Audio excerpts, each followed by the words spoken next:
it's extremely important that participants onboard timely. As you all know, instant payment only works when both parties are online, sender and recipient. And that is also one of the reasons why certain participants which are onboarding maybe more towards August have received an information letter from the Swiss National Bank or will receive it in these coming days.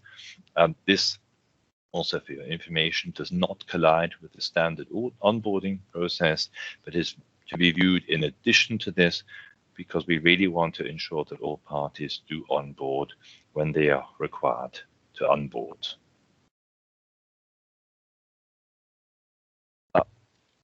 As mentioned, in August, we will have the official market launch.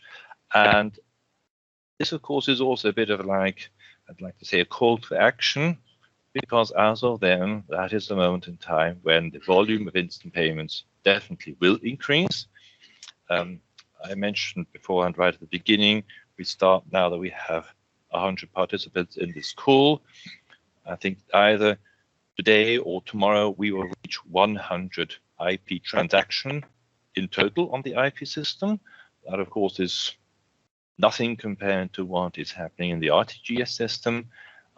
But as mentioned, as of August, I think then that's really the point in time when volume will increase, will dramatically increase.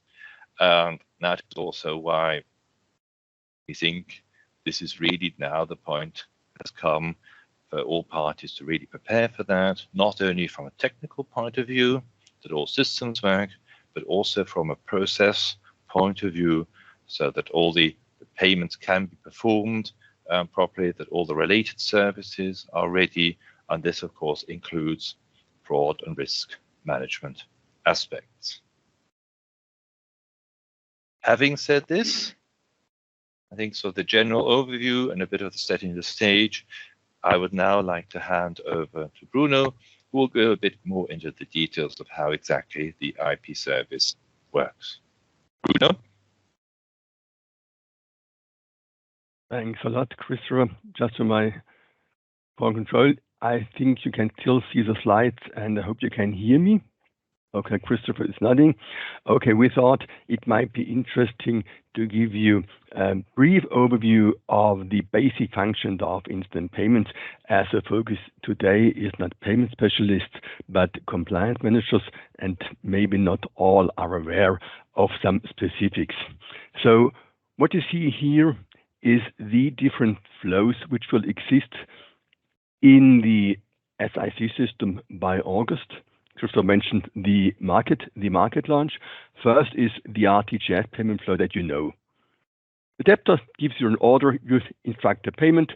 This SIC system, the RTGS service, as we call him, settles the transaction, sends the creditor agent, the beneficiary participant, the transaction, the PAX 008, which credits at the end of the day or later the creditor. This will dramatically change, and that is the new flow which you will be confronted with in the future. The red ones are the new flows. We don't care about instructions. By the way, the instructions for the paying messages will be or will not be defined. Assumption is an online order to the debtor agent. He sets a timestamp, the moment when the instant payment begins from an operational point of view, and it's the bank giving us this timestamp. The PAX 008 is sent to the system. There is one difference between the RTGS service. The payment is directly forwarded to the creditor agent, which now, and that's I think one of the focus for today, have to give a response within the time, which is standard 10 seconds. By the way, first reactions from the pilot banks had been about 3.5 seconds end to end, just to give you an impression how fast it already works. So the proof was successful. The creditor agent must respond positive or negative, and in the happy case, it is a positive response. Yes, I am able to credit or to make the money available to the creditor, to the beneficiary. I give a response that triggers settlement, and there is a settlement confirmation which is sent toward the bank, typically to the debtor as well, because that's part of the overall flow, and to the beneficiary bank as well. And it is the 10 seconds end to end. From the moment when the timestamp is set until the response to the debtor agent or the debtor, it should not exceed 10 seconds. There is one exception. In extraordinary circumstances, it might be 20, but as I mentioned, today experience is 3.5 or less than 3.5 seconds. Standard should be 10 seconds. Which brings us to the fact, Christopher mentioned that market launch on the 20th of August. Christopher mentioned the number of transactions, the pilot and early adopter banks. I think we have about 6 now, Christopher. I think 6, yeah, it is. 7, sorry. Since yesterday, we have 7 cantonal banks, private institutions, and post-trade finance, UBS, for example. So we have 2 cantonal banks in eastern Switzerland. I think it's St. Galler and Thurgau. We have Suhipe Lenzburg, Post Finance, and UBS, and the Sparlenleicher Sigurbetal. So they exchange transactions today, but it is still that one of the experience that they made is still restricted for internal live testing. It's not a mass product today. That's the reason of the transactions. Does it give you, as we talk about problems, compliance checks, some important steps for instant payments? We have the payment delivery, which happens definitely before settlement. You won't receive at the beneficiary bank the payment if you do not accept it beforehand. That is an absolute essential step in the transaction. What you see here is an excerpt of the SIC handbook, which you should have online access. I mentioned that you have to make checks before you give a positive feedback. And if you go into details, you will find that in the detailed flow. If you give a positive feedback, that will trigger the settlement. So it's the beneficiary bank making a positive response, which triggers a settlement, and then triggers the execution information, which is a formal confirmation that the settlement has taken place. Now, that's one question we often have received. When do I receive the taxable rate? It is before settlement. And just to mention that, if you give no feedback, that means automatically that after 20 seconds at the latest, the payment is or will be cancelled. What you see on this slide is an excerpt out of the SIG IP Service Handbook as well, which shows the seconds that are applicable for instant payments. And your last time to respond in a standard case is about 9.5 seconds. So you don't have much time if you receive a payment. So it's STP, it's full STP, and it must be automated. There is absolutely no chance for any manual interaction, because 20 seconds, obviously we don't have to talk about those things. You don't have even time to react. So it must be 100% STP or not. Just a final information. All informations are available online in our extranet under Project SIG5, which is the updated handbook. We have recently produced an updated handbook for the IP service and a new version of the external testing and onboarding document, which gives you the last accessible information. That's from my part, Christopher, and I think, Romana, it's now up to you taking control. Thank you, Bruno. Just take over control. So, exactly. Yes, good morning, everybody. I also want to welcome you to this webinar. My name is Romano Ramanti. I work at Zurich Cantonal Bank as an ethical hacker. I'm the business responsible for our fraud detection system, and I also represent the Swiss financial institutions in the fraud prevention working group of the European Payment Council. And today I want to talk about instant payment and fraud from a European perspective.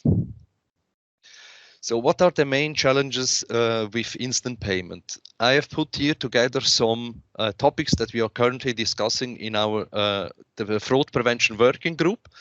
And I think one thing is clear, instant payment means also instant fraud. But there are also other topics that are very interesting that we are observing now across the EU. So one is, for example, that PSPs have started to agree between themselves on a shorter execution time. So for example, Netherlands, they have agreed to transfer instant payment within 5 seconds instead of these 10 seconds. And from a fraud perspective, this is very interesting because they will choose exactly these banks in order to transfer their money. But we have also other topics that are very interesting, like the redirect of payments to additional mules. So if today the payment goes from the victim to mule, and then the mule withdraws the money, now we are observing that more mules are put in the chain. So instead of having only one mule, you will end up with 5 or 6 mules because the money can be transferred way faster through countries than for the moment than now. We also saw that there was a shift away from credit cards toward instant payments because instant payments are more reliable, they are more faster. And for this, we also have the increase of payment volume. And this is something that a lot of banks have to struggle with because they have a way more volume on their system than before. And another maybe also interesting thing, or what we are seeing, is that the fraud detection system are not ready yet for instant payment. So you need to adapt your fraud detection system. You need to have a faster execution lane. You need to have more rules, more flexible rules, and also a more AI in place in order to detect fraud better than before. I have here an example from the UK. UK, as maybe you know, they use this faster payment service, which is comparable to our instant payment. And they experienced between 2020 and 2021 an increase of 40% of authorized fraud, push payment fraud. So a really massive increase of fraudulent payment. And also here the amount that they lost is around £600 million. So very high amounts, very high fraud cases that they are experiencing.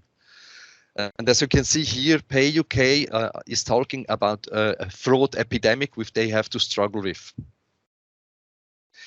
The answer or the response from the payment system regulator in the UK was that they said, okay, we as a world first, we will introduce a reimbursement requirement. And what does this mean, or why did they do this? Because they say we want to incentivize the payment industry to do more in fraud detection, and we want to protect the customer. And what does this mean? This means at the end that the sending, so the receiving PSP and the sending PSP has to pay each 50% of the fraudulent amount. So if the customer comes and claims, oh, I was victim of a fraud, then the receiving and the sending bank has to pay this amount. But they also say in this reimbursement policy, we know there is a potential risk that the customer is more confident that will be reimbursed, and they are acting, I say, they took less care of the payments that they do, because they know exactly I will be reimbursed if there is something that happens on my payments. But the bank has not to pay, does not have to pay if there is a gross negligence from the customer. But the burden of proof, so the bank has to prove that the customer did a gross negligence, and then they are not obliged to pay this. So it's a very difficult topic. It was very also shocking for us to see that they started with this. And we thought that it will be taken up from the EU, what really also happens, but I will I will talk about this topic later on. What does the reimbursement scheme cover? What transactions are in scope? Just here an example. They say the normal transaction, if the victim sends money to a fraudster, then this is covered by this reimbursement scheme. Also, if the victim itself sends it to another mule, then it is also covered. But as you can see, the last point, what is not covered yet are these cryptocurrency transactions. So they are really not covered, and this is one of the biggest challenges that we observe not only in Switzerland but also across Europe. That investment scam is raising, and cryptocurrency, or as a investment scam through cryptocurrency, is growing. And as you can see here, they are not covered from this reimbursement scheme. Since then, we observed several initiatives that goes in this direction in order to prevent fraud. One of these is the EBA clearing initiative, which is setting up a pan-European fraud pattern and anomaly detection system. This is not the only one. There are a lot of other systems that are now building up because they go exactly in this direction. They want to do more in fraud detection, especially in this instant payment fraud detection. And the EU goes also in the same direction as the UK. As you may know, there was this PSD2 revision, which ended up in PSD3 and the PSR, which is the Payment Service Regulation.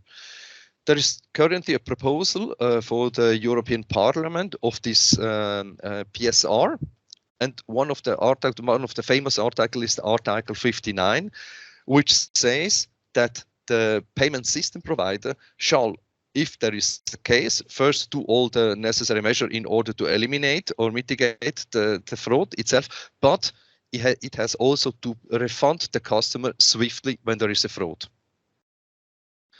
And then they add an Article 1b, which says the PSPs has also to do all the necessary things. So they need a platform in order to detect fraud in all its configuration. So they oblige the PSPs to have a system in place which can handle all fraud, all type of fraud, including instant payment fraud, which is really very difficult to tackle. Fortunately for us, there is also an Article 83, which helps us. And this article says that PSP shall exchange information about fraudulent payment. This was one big topic because in Switzerland, we already exchange all this information. We have this mule exchange information, but not on a European level. And with this Article 82, it goes exactly in the right direction that financial institutions shall share information between them if there is a fraudulent payment or if there are some suspicious payment, that they shall really exchange this information with other banks in order to help them to prevent fraud. There is also a proposal for instant credit transfer. As you may know, we have currently in the EU only the SEPA credit transfer regulation, but there is no regulation for instant payment. And the European Commission did a proposal to the European Parliament saying we need an instant credit transfer regulation, which has several pillars. But one of the main pillars, which is more important, which will have also a big impact for the Swiss banks, is there is now a requirement for PSPs to offer a service to the payer where you can check the name and the IBAN. I'll explain this later on in the slides. This regulation was adopted the 7th of February by the Parliament, and it will enter into force as soon as they have published it on their official journal. But as soon as they have published it, it will be mandatory for all banks. They have to implement this service and they have to offer this service. This service is named Payment Account Verification. And what does this service contain? Here's a screenshot of them, and the aim behind this is as soon as you enter your payment, either in the e-banking mobile or in the e-banking web application, the sending bank has to check with the receiving bank if the name and the IBAN which is provided here are the same or if they match. So if they match and they see the name that I have provided corresponds to the IBAN, then there is a match. If I entered completely another name and it doesn't match, then you will receive the no match. And in the middle, you see the close match. And this is one thing that is very heavily discussed for the moment, because if there is close match, so instead of sending Ramanti, I send Romanti, then the receiving bank has to provide the correct name suggestion. So as you can see here in the screen, in the middle screen, the receiving bank must provide the correct name to the payer so that he knows, okay, I have this is the correct name, then he can change it and send the payment. In all three cases, you can at the end go and say, yeah, and thank you for this information. I want to ignore it and I want to transfer the payment. But if I don't do this, or if the receiving or the sending bank sends back some wrong information, then the receiving bank is liable for this. There are several implementations of this payment account verification. One is the UK example, on which you see that every bank needs to onboard the other bank, and there is no centralized solution. So my bank has to provide or to onboard all the bank that I need. So if I want to communicate, let's say, with which HSBC, then I have to onboard them. I have to store the key material and everything. This is very a huge network that you have to set up and also very complex to maintain. There is also the Netherlands example, which they have a centralized solution, the SurePay, and each bank goes through SurePay in order to contact the counterparty bank. And here in Switzerland now we are discussing if we would be obliged to offer such a service, how would the network looks in Switzerland? And for the moment, we don't have an answer yet. So we are still in this phase where we are seeking for a solution within Switzerland. In the European Payment Council, we also discussed about the scheme. So if it is mandatory, where would you place this payment account verification? Should it be placed in the SEPA credit transfer scheme or in the SEPA instant credit transfer scheme, or should it be a really separate scheme? And the scheme management board decided that the payment account verification will be a completely separate scheme. And this allows also a lot of banks to say, yes, I want to participate here, or I don't want to participate. And for the moment, this payment account verification scheme is focusing only on EU or EEA members. So that means Switzerland is out of this, but it can really be, especially for with this EU regulation, that will be forced to adopt this payment account verification for our customers. Yeah, and just to mention, as Christopher said before, the working groups on fraud, we have several working groups where we are tackling all this information, where we are trying to find out what does instant payment and fraud means for Switzerland, how can we prevent this, how can we exchange information. And here are the working groups which really goes behind this. So we have the ERFA Zahlungsströme, we have several participants from Swiss banks. We have the Swiss Payment Council. We have SwitchCert, with also a lot of you may know or also participating there. We have the European Payments Council with the Payment Scheme Fraud Prevention Working Group. And we have also the Task Force Payment Account Verification, which is currently working on the Payment Account Verification Scheme. And there is also another initiative from SWIFT with the SWIFT anomaly detection. There's a working group that also goes in the direction in order to work out what anomaly detection possibilities have they in order to tackle fraud with instant payment. Yeah, this was a quick overview of what happens on a European level. And yeah, I will be available now for questions if you have.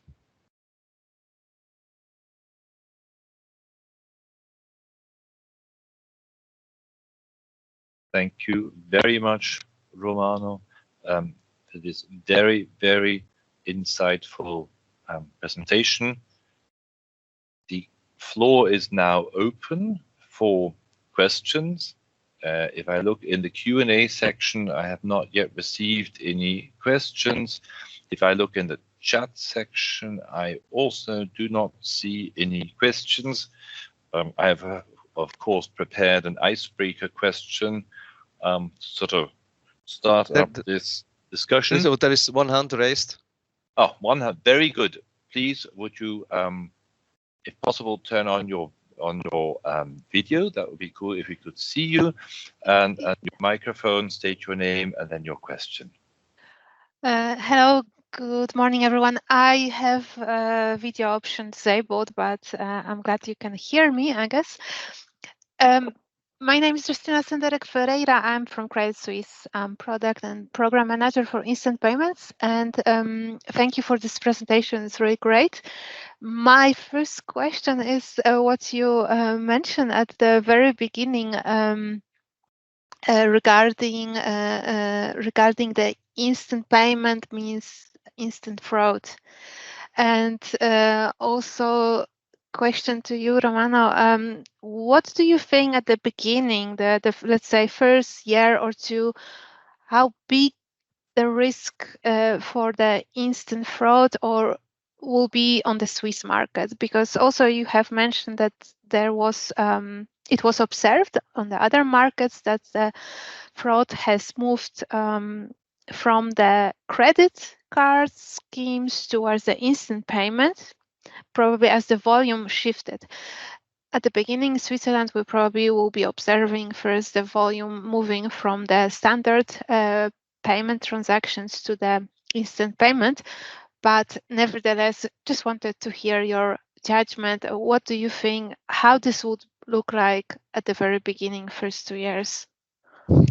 It's a good question. So from my point of view, at the very beginning of this instant payment, I think we will experience massively fraud attempts from the fraudster, because we already see it today that the funds are transferred really fast between the victim and the mule.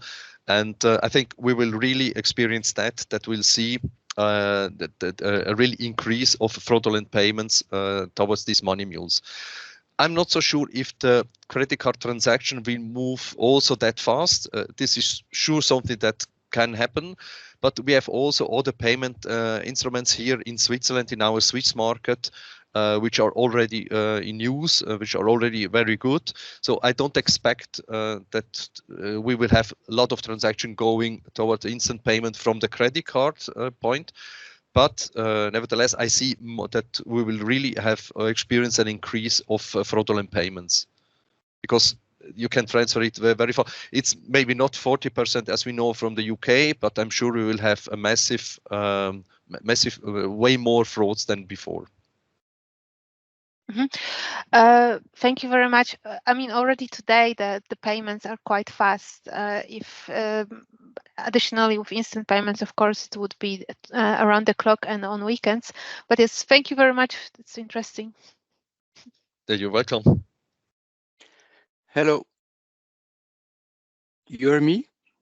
Yes, Antonio. So my name is Antonino Gigon from Pictet.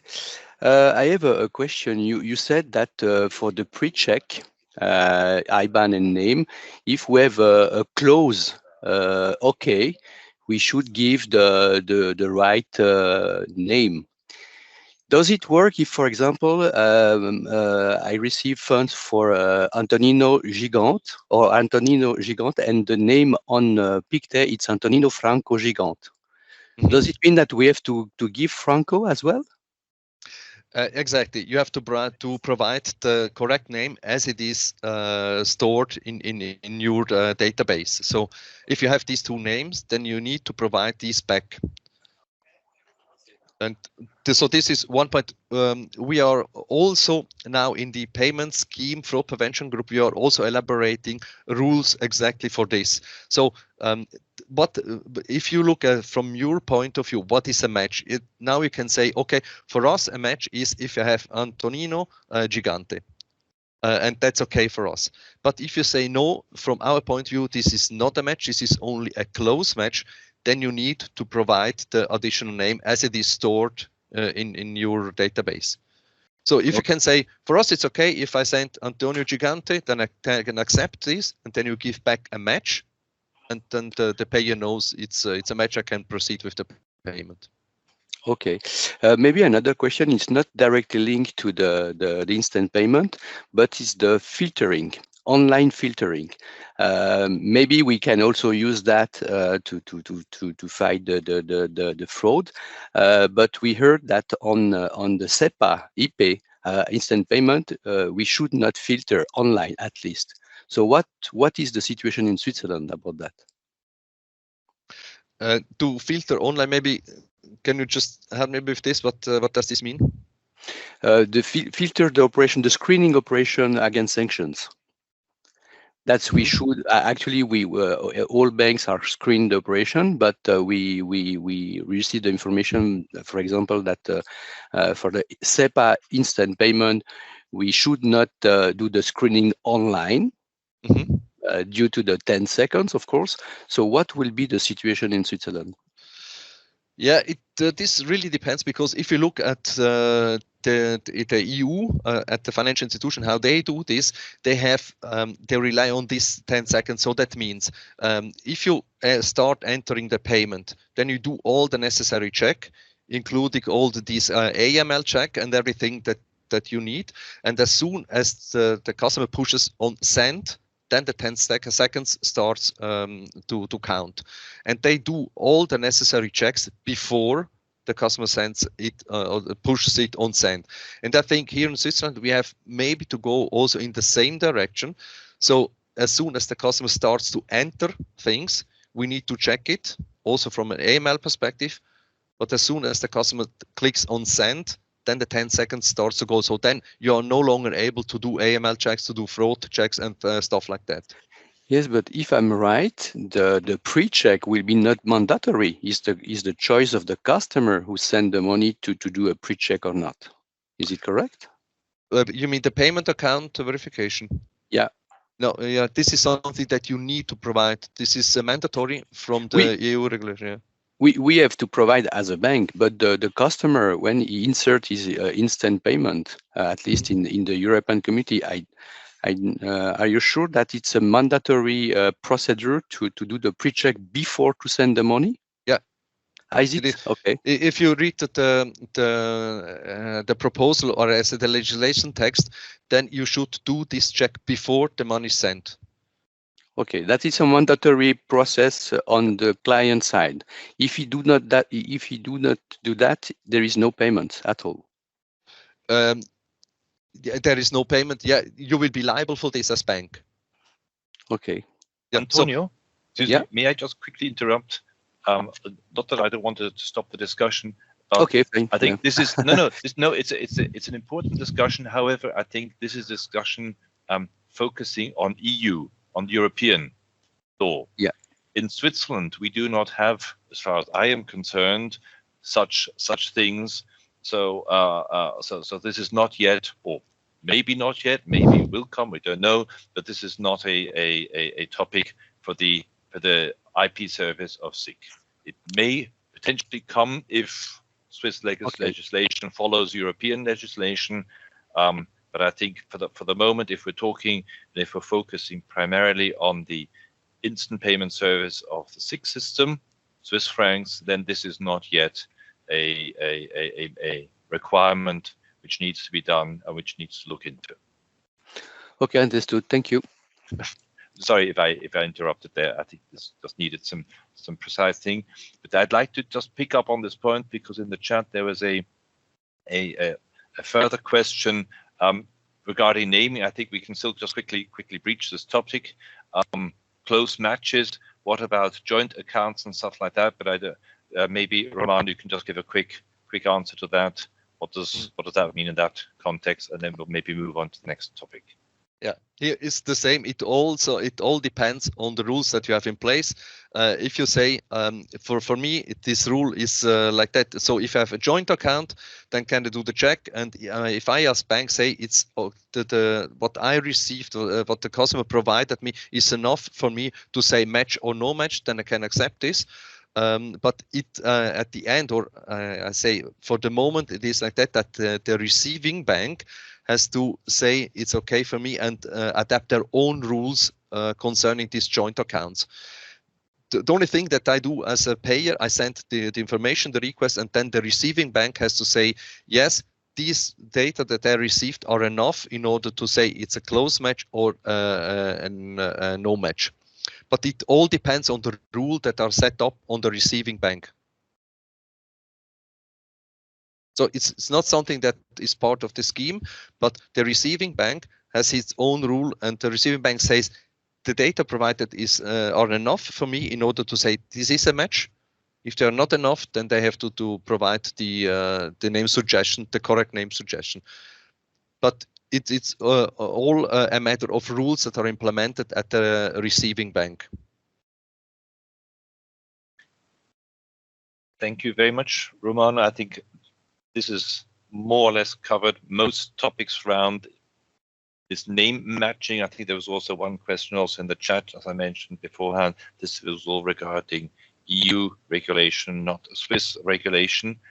I would like to go over to a question that was posed in the Q&A section. Of course, just now my computer is very slow, but I think Fredrik Via mentioned, and it goes a bit into this, we are seeking for setting up such a payment account verification solution, maybe also in Switzerland. Romano, do you have an indication of what the time frame for such a solution could be? It's really hard to say. We know from other countries that they implemented it within some months. Other country had 1 year in order to implement it. It's really difficult to say. And also, if you look at the EU, there are around 15 different solutions in place. So it's really hard to say how it works here in Switzerland. Thank you, Romano, for that. I think also, Laurent, your question also goes sort of in the more in the same kind of topic. It's the responsibility of the bank. So I think that. Looking up, there's somebody with their hands raised. Urs Meyer, the floor is yours if you still have your question. Thank you. Hello, Romano. I'm Urs from Tata Consultancy, and my question, I have two questions actually. One question is, as you see with these fraud patterns, especially with mule accounts, I think a bank has not a good stand if just they do it on their own fraud. So they can do a transactional fraud, but this is very limited. Yeah. And actually, I appreciate the work which is done on European level, that they say on top of the bank fraud prevention, they do, you can say, an end-to-end system, which can cover as well, and they can use this as well as pre-validation service, which can be used by initiation of the payment. And I think for the beginning, we can survive with a normal transactional fraud on bank level. But are there as well plans that we are stepping towards this? Because I think because fraud is acting globally, and if the bank is just acting locally, it's hard to win. Definitely, I completely agree with you. So we see that we are really, or at least in Switzerland, we want to go exactly in this direction. And there are several initiatives like information sharing, but also adherence to these services like the one from the EBA, the one from the SWIFT. And there are a lot of other initiatives that goes exactly in this direction, because you can, as a small bank or as a bank, you cannot cover all the topics. You have to exchange, to work together with other. And we have really to fight the fraud on a European level with all this information available on all other banks. So this is exactly the direction which we want to go. Here in Switzerland, we also need to go in this direction. And I know that several fraud detection system vendors are also trying to collaborate with other institutions in order to exchange exactly this information. Okay. My second question, then I'm close. I've as well had a look on this VOP on the European level, and beside of the IBAN number and name, and I'm wondering, they are just using the name, nothing further. They want to have a VAT number, lay, and such stuff. Actually, I'm a little bit in doubt if this is really gives some traction, or as well if you have retail customer, if they really know the VAT number and can say based on the VAT number this works, if this gives them the sanity to prevent fraud. So there I'm a little bit in doubt. What's your experience on that? So just if we are using a central infrastructure guidelines, I think that must be as well considered. Definitely. So the PAV scheme rulebook goes exactly in this direction. So it gives only guidelines how to provide this interoperability to all these existing schemes. And the additional information that you mentioned, this VAT number, so this is really an additional information. As a sending bank, you can send this additional information to the receiving bank. And if the receiving bank has this data stored, they need to check it. And I was also a little bit confused when we came up with this, but there are apparently a lot of banks, especially in Italy, which uses this. So they also send this VAT number in order to check the IBAN, the name, and this VAT number. Or also, I know from France, they do this. They send this or the VAT number and the IBAN, and they check it based on these two information. So it's still an optional information that you can send, and we know from other countries that they really use this. So it's something that is there. You can use it if you want. And by the way, just also to be very clear here, the payment account verification does not stop fraud, because we know this from the UK. They have it running since a long time, and the fraudsters just adopted their modus operandi. So they end up then calling the customer and saying, "Oh, if you receive a warning message, then you can ignore it because it's a mistake. So please click on execute, and the payment is executed." So they just change their modus operandi. I think payment account verification helps not to prevent fraud, but maybe to prevent misdirected payments. I think this will really help a lot. Yeah. Only one kind, and the frauds are very. I think they are very innovative in new ways. Thank Definitely. you. You're welcome. Then I'd like to thank you also for your questions. I'd like to go on to the chat where Rodolfo Milos, I hope I spelled that correctly, asked the question, probably also going to you, Romano. What type of fraud can be expected in a SIG IP? Individuals trying to make easy money or organized crime with international links? With your take. Just to take the experience from the other countries, I think we will see new modus operandi. The frauds are still the same as we observe today. So we have investment scam, Roman scam, all these kind of fraud. So not new modus operandi that we have to say, oh, it's really only instant payment related. The modus operandi is still the same, but they will the fraudsters know that they can now cash out the money faster.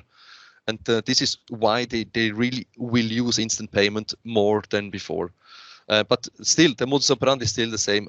And I'm talking really what we are observing across the whole EU. There is not something new coming up or new cyber criminal gangs. They are still the same fraud modus operandi, but just more than before.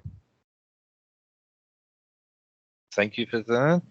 Did I like to go on in the chat? Thomas Huarau, I hope I spelled that correctly. Thanks us for the conference. You're very welcome. We'd like to doing this, and especially asked, I think you, Romano, can you share more information about the sharing initiatives? How can one participate? Things like that. From if I understand it correct, from the information sharing initiative that we saw in the PSR, is it correct? I would assume so, and respectively, you showed in your page, and I just quickly flip back to the working groups with the various things. My assumption is more how can one participate in these working groups? How can one participate in sharing information? Things like that. Yeah. Okay, so for the first question, if someone wants to participate in one of these groups, you can contact me. I will be very happy to onboard you. And the more we are, the better this also for us in order to share all this information.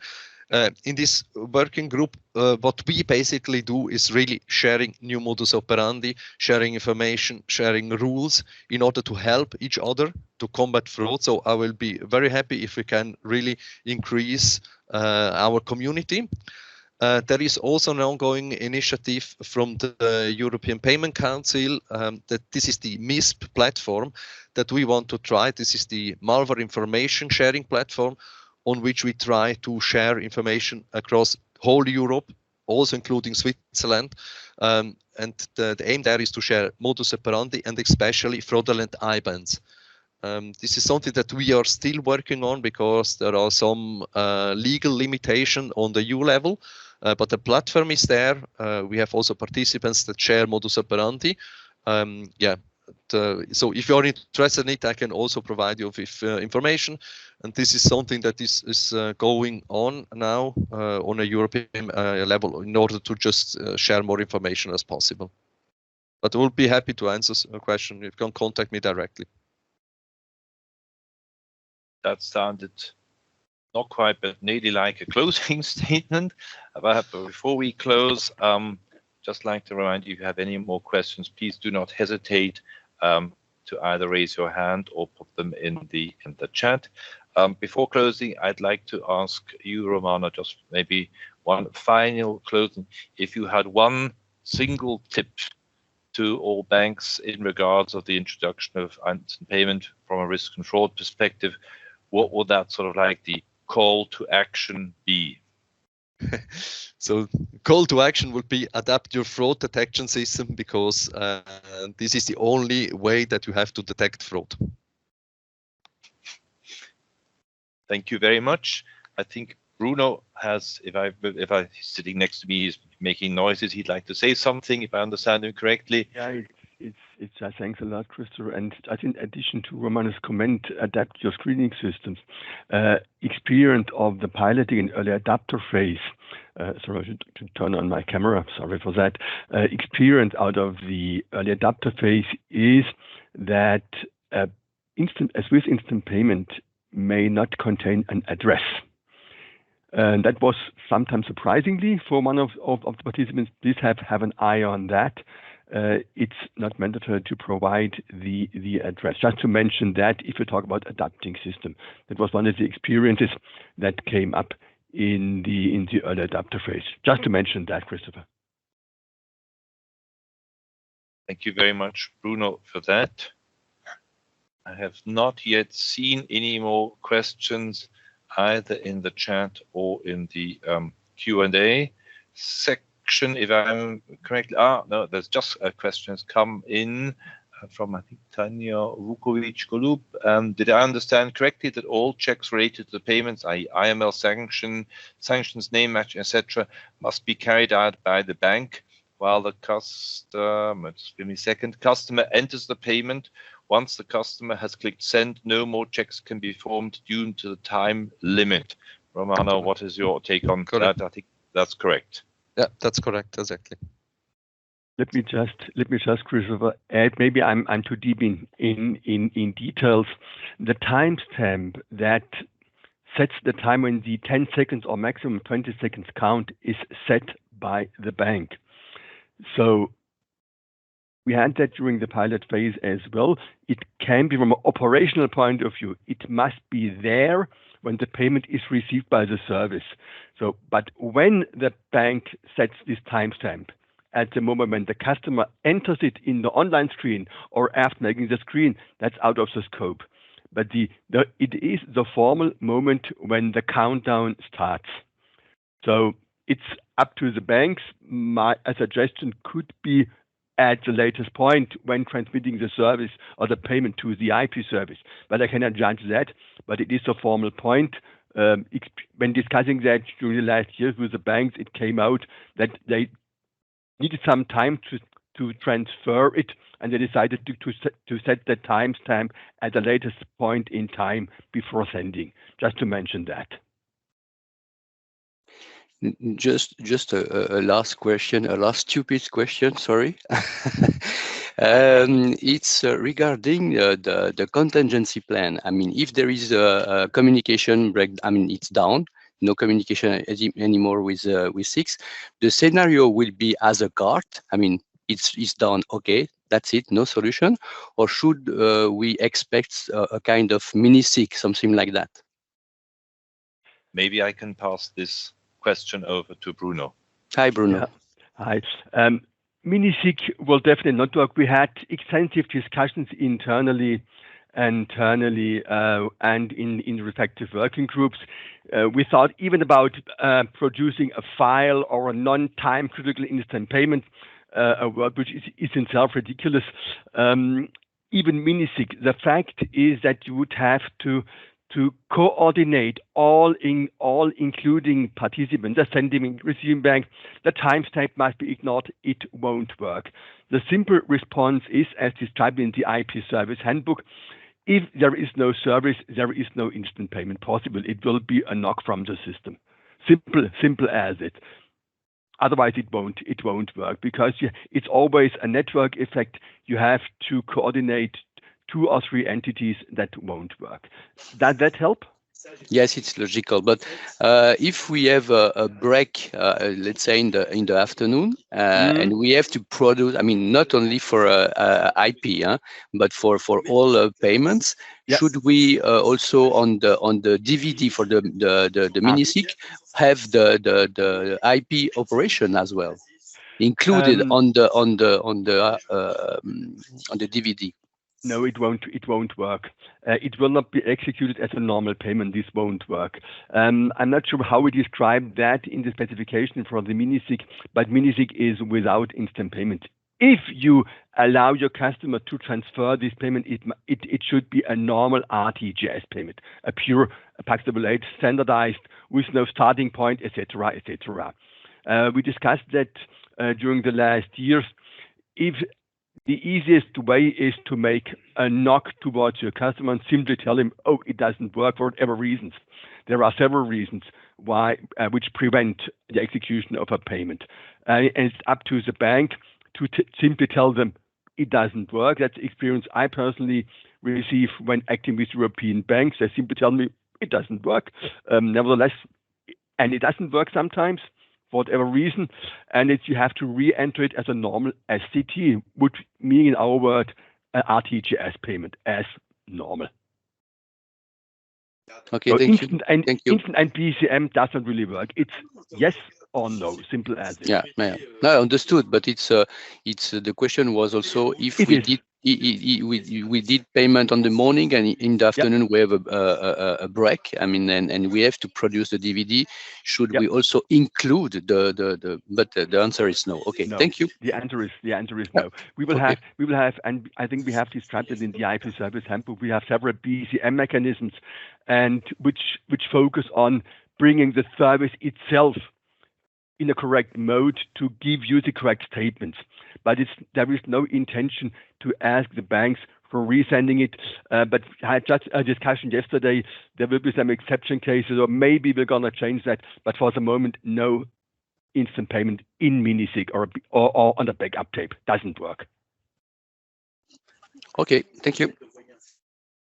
Thank you very much for that. I think we have one raised hand. Rael Calveit, the floor is yours. Hello, thank you. I just would like to come back to the statement of Bruno about the incoming payments without address data. Romano, do you think the fact that Switzerland allows for payments without address data enhances the fraud risk? And what would be the recommendations by the working groups? Are there any recommendations how to treat such payments on the bank side? Yeah, it's a good question.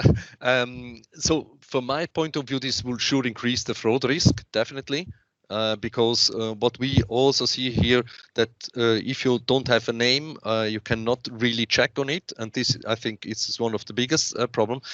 Recommendation. it's so the only thing would be we should accept it or we should allow it, but maybe this is not enough. So I don't have any real recommendation yet. At least that Bruno maybe will see another thing, but I think we come back to the obligation of a bank. A positive response means yes, I am able to credit or to make the money available to my creditor. I think when talking with a legal, the answer would be it is the risk appetite of the individual institution, and that would be my first reaction. From an operational point, it's simply possible. Whether it makes sense or not is a total different situation. It is the same as within the RTGS service because we have the same implementation guidelines. As far as I know, Romano, correct me, within the EU, it's IBAN and name. There is simply no address possible or necessary because it's domestic. I think we have a different situation. It is the risk appetite of the bank.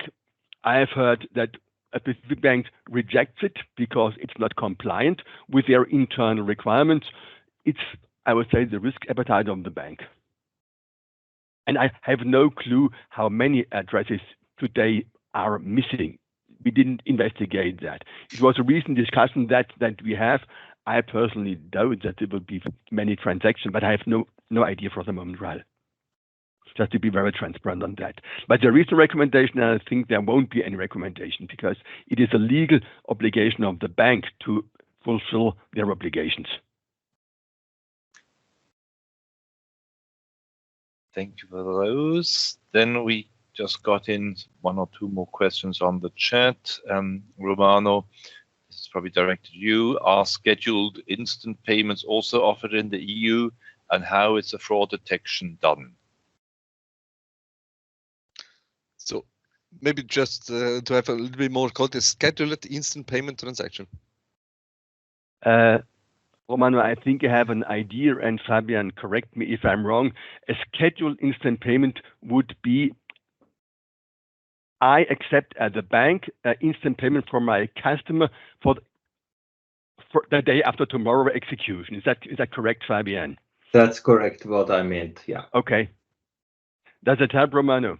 Yeah, because the service itself doesn't know that. Yeah, exactly. So, but if I look now at the EU, this isn't the topic that we have discussed there, or at least that raised up there. So, yeah, I don't have an answer to it for the moment. It is not something that we observed, or I don't think that, because if we would have observed or it was really raised up as a topic, then yeah, it would be different. But I don't have any information about this. Okay, thank you. Well, I just had another question before. So when you exchange information about customers and payment information, what is about data protection? How is this regulated? Yeah, this is a topic that was heavily discussed also not only on the European level, but also on Swiss level. So the biggest problem that we have that you cannot share your own customer. And this is something that we do not do. If we share information, then it is never the customer of the bank itself, but instead it is the beneficiary, so the one that receives the money that we will share. So if I have a customer that has a fraud and he comes to me and say, oh, I was victim of a fraud, I have sent the money to this bank, to this beneficiary, then we will share only this information with other banks. So this is maybe the first point. The second point is also that this is not a blacklist that say that you will block the beneficiary, that he does not receive any loan or anything else. He cannot open an account in any bank. This is not the case. And when discussing also with data protection authorities, they say, so this information sharing does not fall under the data protection regulation that we know. And this is also something that we put forward to the on a European level in order to have their view on this data protection. And they came up with GDPR and stuff like this. These are kind of information is not under this GDPR. And this is the current state that we see or that we have now, because it's not your customer, it's only an information about someone else. So you're not the owner of this data. Yeah, but as a receiving bank and you sharing the information about that customer you have as a customer on your bank and the payment account, this is GDPR relevant data, right? Yes, So, exactly. And if you do it only on request because you have already that information on the payment side, then maybe it's fine. But if you would provide it to a central storage, then maybe difficult. Yeah, it a little bit depends on the setup. It's not the central storage, it's more an exchange between banks themselves. So I send you an information saying I have seen this. It's not maybe not your bank, but let's say it's HSBC in the UK. I send you this information, say we had a fraud attempt on this IBAN. Please check on your side if you have also payment going to this IBAN. And if yes, you can block them. But it's not that we send it to a centralized solution. It's more really a platform to share this information among banks. Oh, sorry, maybe we do not talk about the same. I talk about this payment account verification. So that's the information that you receive by the time when you enter the payment in your Zahlungsmaske. Yeah, exactly. So if you look at the European level, all these services that offers this option to exchange information between banks, like the SurePay that I mentioned before, all these solutions are GDPR compliant. So that it is already something that is in use in the EU, and all these solutions are really GDPR compliant.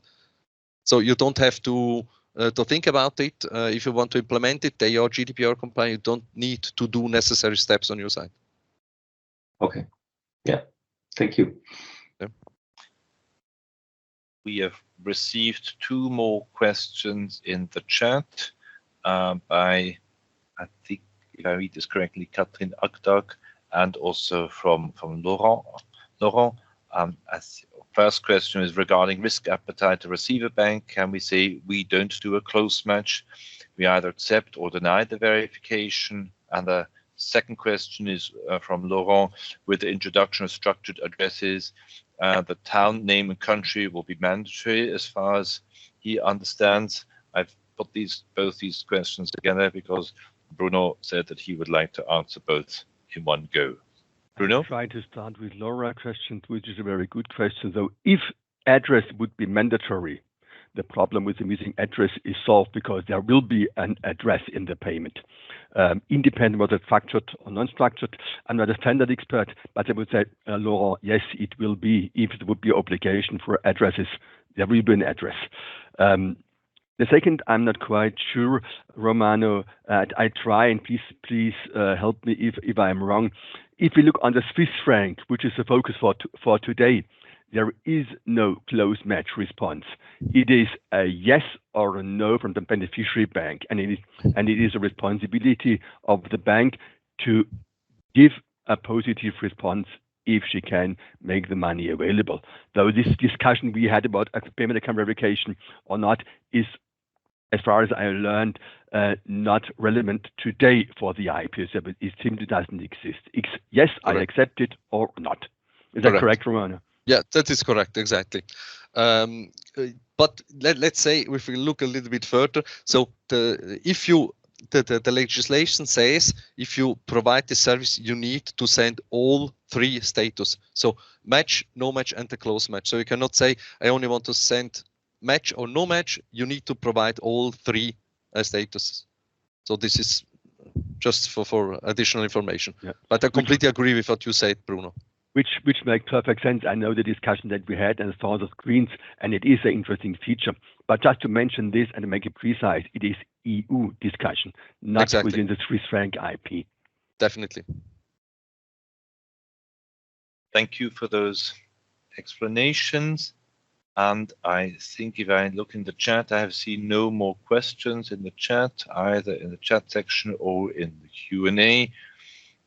If I look at the clock, it's slowly coming towards the end. I don't want to prolong it if no questions are coming. So I'd like to sort of slowly go towards our closing statements. And before thanking both Bruno and Romano very much, I think it was really helpful, really insightful information you gave. I think this is really, I hope this has been beneficial for the audience here listening, and especially the call to action. Yes, you need to, if you haven't started, then you really need to do something now, because instant payments will come and they will take over. In that sense, as also Romano said, if you want any more questions, especially regarding the working groups, other things, I'd just like to remind here, he said, please reach out to him. Of course, if you have any questions regarding the IP service, please do not hesitate to reach out either to Bruno or to myself.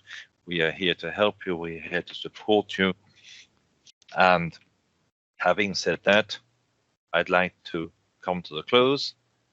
Thank you very much, Romano. Very, very insightful, very helpful. Thank you, Bruno. You too, very helpful, very insightful. Last but not least, you never saw Leandra in the background. She organized this whole thing. Thank you very much also, Leandra, for this. I think it worked perfectly. And having said that, goodbye to you all. Have a great day and looking forward to seeing you maybe sometime in the future. Goodbye. Okay. Bye, everybody.